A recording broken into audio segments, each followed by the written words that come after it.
Hunting season is upon us. I just stopped by the gun shop after work and picked up the Ruger American Gen 2. This is chambered in 22 ARC. I'm going to tell you why, as well as some upgrades that you're going to want to make this the ultimate hunting rifle this season. Let's get started. This Ruger American Gen 2 ranch rifle is going to be the Predator edition, so it's going to have a little bit longer and different barrel on it. It's going to have, in the Gen 2, it's going to have that raised cheek well, so you can really get into that scope nice, as you couldn't do that in the Gen 1. It's going to have that Picatinny rail on top, so it's going to be optic ready, and then it's going to have that really nice smooth bolt action with that triple safety on it. So you're going to have fire, you're going to have the bolt safety, and then you're going to have your standard safety for the trigger and the bolt. And then the trigger itself is smooth, clean, and crisp. I'm excited to tell you about the upgrades I've made to make this the ultimate hunting rifle. But let's talk about some safety features and some important information that you need to know before we dive in. Once we arrive to the range, we want to do a quick safety check. So eyes, ears, and then we want to make sure that any firearm that we are using is safe and clear. So again, with this, got that multiple safeties on it, so you got to make sure you release that safety to where the bolt can operate. So this is now safe and clear. You also want to make sure that you read your manual. It's there for a reason, and there's always some helpful things that you can learn, even if you are an expert. There are new things about each and every gun coming out this day and age, so you're always going to learn something, so make sure that you review that. And then you want to just do some quick practices. So some things that you can practice are working that bolt back and forth. That way, if you are wanting to get on target time and time again after a shot for a follow-up, you're going to have that practice down. Another thing that you want to do is just practicing going from the carry position, or if you have a sling on this, going from that position to shouldering that firearm and getting on target. If you're going to be using this for a hunting application like we are, you always want to practice these basic skills and familiarize yourself with this weapon before going out into the field. But let's go ahead and do some warm-up shots. We'll start off at 50 and then work our way to 200.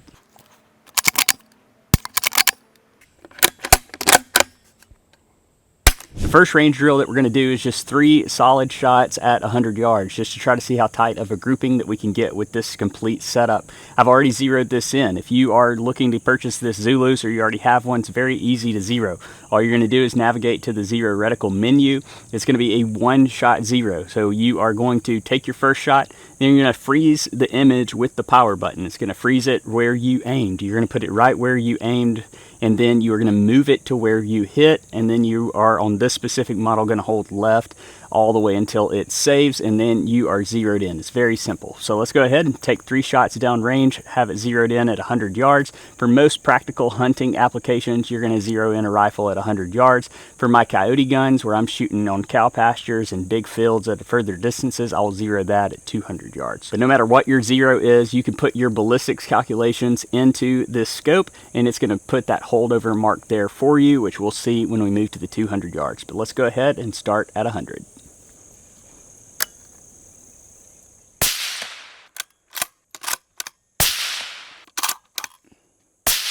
My glasses are fogging up pretty bad, but let's go ahead and check it out.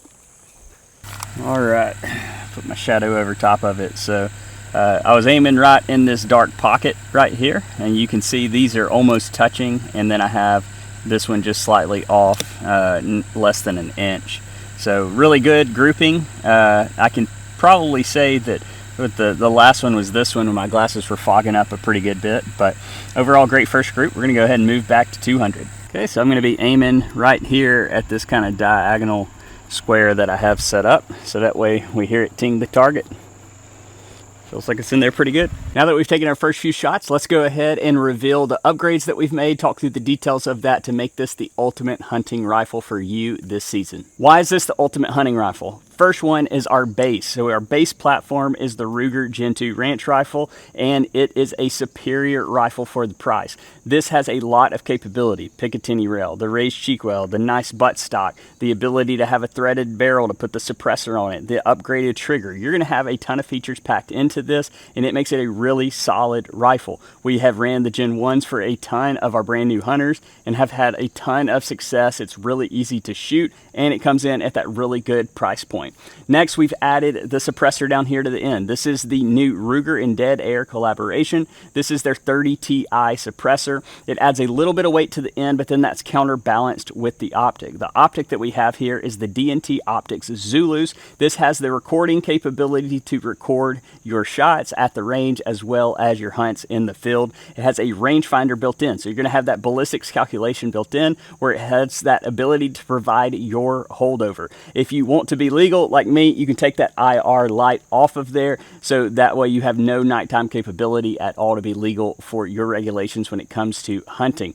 Now, if you're wanting to take this and night hunt with it when it's legal, you can do that by leaving that light on there or adding a light to the Picatinny rail here on this other side. It is a really nice setup overall. We have it chambered in 22 arc because that is a very flat shooting round, but it also offers very low recoil. So I'm going to be able to take this out and let my son use it, brand new hunters use it myself. The overall weight of this rifle is super lightweight, so I can carry it many, many miles if I need to, or just from the truck to the hunting blind on a short walk.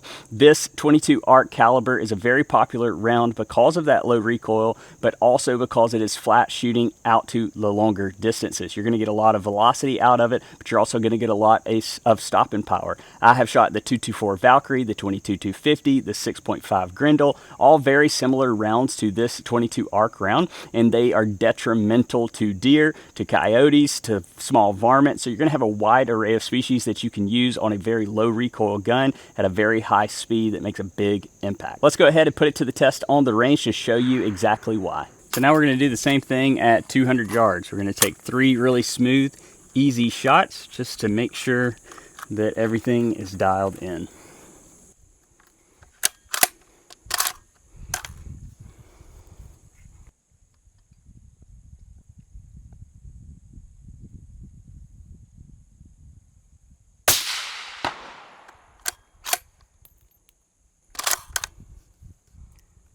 Well, I think we got him. All right, I'll just shoot the steel. Uh-oh, did I miss it? I think I missed it. There we go. See, that's why we come to the range and why we practice. And that right there brings us to our next tip. Make sure you are familiar with your setup. You got to remember to range the target to get that holdover, to get it dialed in. So first shot, hit. Not sure where, we'll go check it out. Second shot, missed the still. Third shot, hit the still, because I had on that third shot used the rangefinder, got my holdover, took the shot nice and easy. So let's go down there and check out our deer that's definitely dead. Good news is this is a dead deer. We aimed here, we hit here, only about 2.5 inches low. Always remember, hit that rangefinder to get that holdover. Now what we're going to do is we're going to go through some rapid fire still shot drills, but before we do that, I want to give you some drills that you need to practice at home when the gun is unloaded to make sure that you are effective in the woods. For this trigger drill, I want you to make sure first that your weapon is safe and clear. This is something that you can do at your house. It doesn't have to be done at the range. The weapon needs to be completely unloaded. And then next, I want you to print out a picture of your target species, the biggest buck that you can find that is realistic to what you're going to be hunting, a bear, a coyote, whatever it is. I want you to practice aiming at that inside your house through your optic and practice this trigger exercise. So when you are putting a trigger on your finger, you do not want to put it in the crease or the bend of your finger here, and you don't want to put it out on the tip because the tip's going to cause it to slip off. The crease is going to cause it to pull. What you wouldn't do is you want to press that trigger right here in the center of that last digit that you have here on your index finger. And so what you want to do as you practice this is you want to obviously make sure the gun is ready. You want to take that safety off, and I want you to use the power of visualization exercise to help keep you calm when the moment matters the most actually in your hunting environment. So go ahead and just imagine that you've got that big buck, that big bear, that coyote, whatever it is that you're hunting, walking up. I want you to take your breath, and instead of holding it, I want you to let it all the way out. You're going to exhale completely. You're going to let all the air out of your lungs because that's going to be your natural resting pause. When you hit that natural resting pause and you have that trigger already in the center of that finger, and you know what your let off is, so you know what your take up is. You're going to know that take up and when that trigger is actually going to go like that. And so you want to practice. And with a low recoil gun, you barely have to put your shoulder into the gun, and you let the gun do the work. You'll see anytime that I'm shooting, if you watch any of my videos, if I'm using a low recoil gun where I don't have to support that gun in any way, I will actually take this index finger and I'll just kind of hang it out here to get that nice smooth push. Just like that. So you just want to practice that. If you feel yourself, when you watch that target, if you see that reticle move off of that target that you have on the wall there, if you see it move left and you're right-handed, you pushed it. If you see it move to the right, you pulled it. If you see it move up or down, chances are you're getting too aggressive on that gun. You're not letting your tripod or your rest do the work. So you just want to make sure that everything's smooth, and you want to stay on target, and you want to watch that animal fall in your scope exactly where you aimed.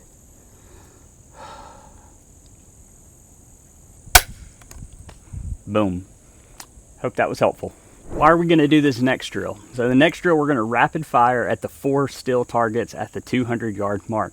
The reason that we want to do this is we want to make sure that we can hit all 4 targets rapidly and consecutively. It's going to help us practice that bolt action for follow-up shots. It's going to help us have in our memory, in our mind, in our instincts to go ahead and take that follow-up shot. There's a lot of times that you will shoot a deer and you may completely miss, but that deer will stand there. You may hit a deer, and like I did in Iowa, the buck came in, I shot it dead in the chest, it turned around, then I shot it in the left hind quarter. And so you are going to want to take those follow-up shots because it's only going to maximize your odds of harvesting that animal. We all are human. We all make mistakes. I know that people might comment and say, hey, if you make a good shot the first time, then you don't have to worry about it.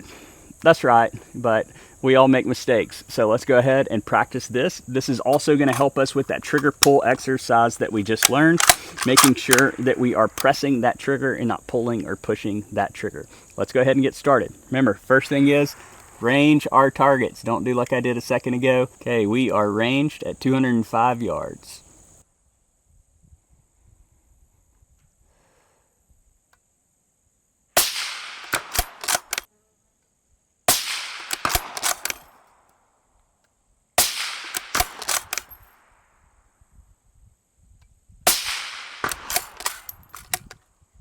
I want you to comment here, what were your key takeaways in that rapid fire drill at 200 yards? We hit all 4 targets in 4 shots. That's my first run through of that. I'm not editing this out. That was actually what happened. And so what are the things that you saw that I did to make this effective? Number one thing I had was the tripod, which is very helpful. You need to practice with whatever you're going to be shooting with. If that's going to be the rest of a hunting blind, the window in that hunting blind, that shooting house, you need to practice a similar situation. So I might move over to this wood here beside me. If you're going to be using a tripod, if you're going to be sitting on the ground and resting it on your leg, you need to practice real world scenarios to help you become more efficient and effective when the time matters the most. I have one more real world hunting scenario drill that we're going to do here in just a second. Before we do that though, I want you to comment, are you looking to purchase the Ruger American Gen 2, or do you already own it? Do you like the 22 ARC, or do you like a different caliber? I want to hear your thoughts. I want to know. I want you to engage with our audience here on the channel. Next, I want you to hit that like and subscribe button if you like this content, if you like hunting gear content, if you like the type of content that we're putting out, go ahead and hit that like and subscribe button to support our channel and our work here. Let's go ahead and dive into that last real world scenario drill. For this last real world scenario drill, what I want you to do is start in the low ready position, or go ahead and put your rifle on the sling, however you use that. I typically will not use a sling, but if I do, I'll use that tactical sling from Jacked Gear that you have seen on the channel here before. If not, go ahead and check that out. So what I want you to do is I want you to start back from where you're actually going to engage the target at. I want you to start as if you're walking through the woods, you're walking through the outdoors, and you finally see that target. I want you to go ahead and have one chambered. Again, I want you to practice all the range safety that we need to, as always, but you want to go ahead and walk up. I want you to imagine that you see that target, and then I want you to move over to a simulated tree. So the way that I use trees is I'll actually take my hand here on the side of the tree and I'll use it as a rest, and then I'll get down and shoot. So I'm going to move up a little higher here, and I'm going to go ahead and get into my shooting stance, and I'm going to take a shot at the target. I'm going to do 2 shots. I'm going to do an initial shot and then a follow-up shot so you can see that bolt work. And I'm going to aim at that far right still target to see if we hit it. Next time you're at the range, you go ahead and try this as well.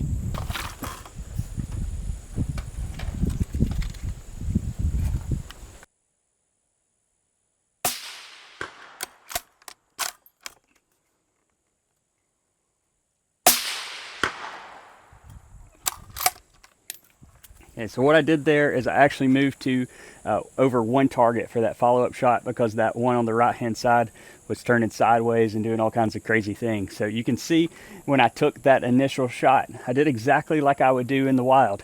Chances are that deer's not running for cover. He's probably just browsing around, and you can take that shot nice and easy. You can take your time. I think a lot of times in the moment, what we will do is we will rush that shot and we will miss. That deer's probably not going anywhere. Take your time, run through your mechanics. You can see that when I was going through there, I did not feel comfortable with my setup. I readjusted on the simulated tree, and then I finally took that shot and I hit both times. So make sure that you're doing everything that we've learned thus far to make sure that you make that effective shot when it matters the most. If you enjoyed today's episode on the Ruger Gen 2 Ranch Rifle, good news is we have 2 more range day episodes right here around the corner. We have 2 upgrades that you must do to your Glock 19 Gen 5, and then we have a Ruger Custom Shop 1022 that we're going to be demoing for the ultimate small game hunting rifle. I love it. It's got an awesome optic on it. You're going to love both episodes, so be sure to stay tuned to the channel for more.